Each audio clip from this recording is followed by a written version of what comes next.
up, dudes and dudettes, fighters, warriors, and fanboys? Welcome to episode 21 of fightin'flix, where we cover streaming shows. The hottest at the moment being Cobra Kai and The Mandalorian, with newcomer Cara Dune. Now, before we get to the latest Cobra Kai news, let's dive deeper into The Mandalorian's official synopsis to see what's in store for the next 4 episodes. 4 episodes down already? We're halfway through season 1? No! Let's go right to the point. Look guys, there's no way around it. I know who Baby Yoda is. Yeah, sorry, there was no beating around the bush. For those of you who know this channel, there's a solid track record on speculation. I called season 3 of Cobra Kai going to Okinawa 4 weeks before it was officially confirmed at Comic-Con. And that is just one example. The Ali Mills theory turned out to be true as well. Now, hear me on this. Yoda is directly linked to Sifo-Dyas. Yes, you heard it first here. It's all mathematics, guys. Everything has its importance in Star Wars lore, and Baby Yoda's age is no exception. His age is the key. The Mandalorian takes place 5 years after Return of the Jedi. Return of the Jedi 4 years after the Battle of Yavin. Battle of Yavin 32 years before Sifo-Dyas sealed the deal with the Kaminoan cloners. So if you go back in time 50 years from the time of the Mandalorian, you basically land at the time of the Phantom Menace. Yes, around the time Sifo-Dyas mysteriously and smoothly, I should say, ordered a clone army of 1 million units the way we order coffee capsules on Amazon.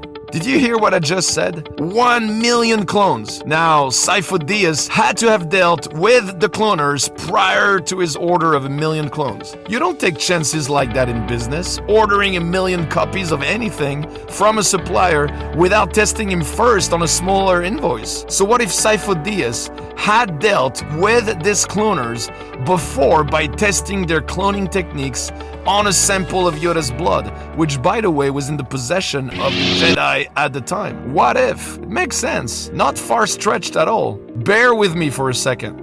Sifo-Dyas could have taken the blood sample from Coruscant, traveled to Kamino, and back without the Jedi Council ever knowing. That would have served as a perfect test a few years before his big score, commissioning the creation of the Grand Army of the Republic. Finally, he would have had to wait a few years for the clone's accelerated body development process to be complete in order to make sure that Baby Yoda was liable, healthy, and that the whole thing worked. Later on, the Kaminoans found their subject for cloning. His name is Jango Fett, and the rest is history. That's 9 years, plus 32, plus 4, plus 5, equals 50. Yep, 50.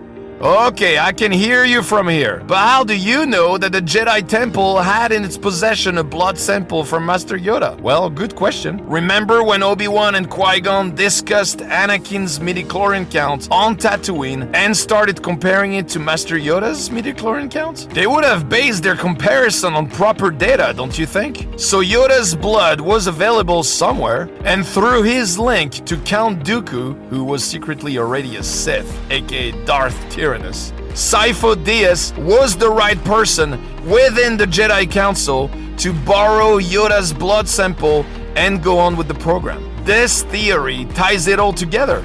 Dave Filoni started answering questions about Sifo-Dyas with the Clone Wars and is now about to finally unlock this entire mystery surrounding this now iconic character. Finally, I'm not going to go as far as saying that 50-year-old Yoda's clone would have been born at the same time as Anakin Skywalker and that this cannot be a coincidence. A balance of the Force type thing? I'm not saying any of it. Why? Well, because that would make things a little too complicated for now, and that would make me come across as being a little bit too nerdy and sweaty. So I'm not saying any of it, but still guys, let's discuss it in the comments below. 50 years later, the same baby enters the scene and happens to be the key to some evil scheme. What do you think it will be for? Resurrecting Palpatine? Or a more self-contained plot? Let me know in the comments below. And from one streaming phenomenon to the next, let's go from Star Wars to the latest round of Cobra Kai news. So the first season of Cobra Kai proved to be a strong success for YouTube originals, with the first episode garnering over 50 million views within 5 months of airing, and critics and audiences praising the series, awarding it the rare 100% certified fresh rating on Rotten Tomatoes. The second season also opened with a record-breaking premiere. Apparently, Will Smith, who happens to produce this thing and who's around the same age as Ralph Macchio. Have I improved my pronunciation?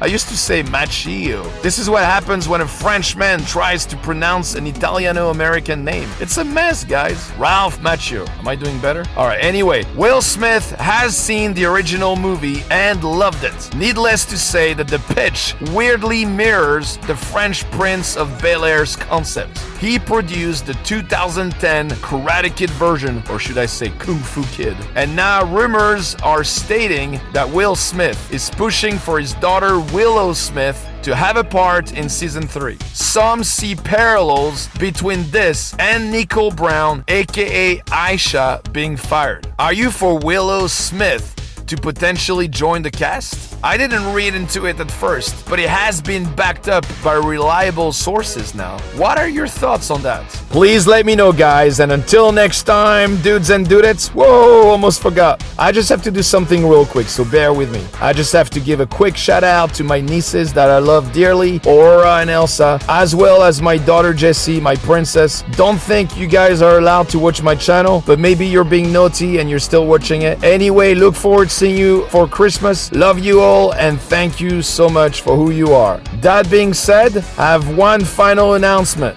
Just want to tell you that April 2020, I will start to live stream right here on fightin'flix. So by the time season 3 of Cobra Kai drops, we will be commenting, we will be talking and speculating and reviewing and doing all the crazy stuff that we've been doing for the last 5 months together as a family in a studio that I'm working on. I'm cooking a really cool studio for fightin'flix. So make sure to turn up. We got a few months to prepare. Live stream right here on fightin'flix, April 2020. See you then. I cannot wait. I'm excited. See you guys, and until next time, dudes and dudettes, live long and strike first. Kirk out.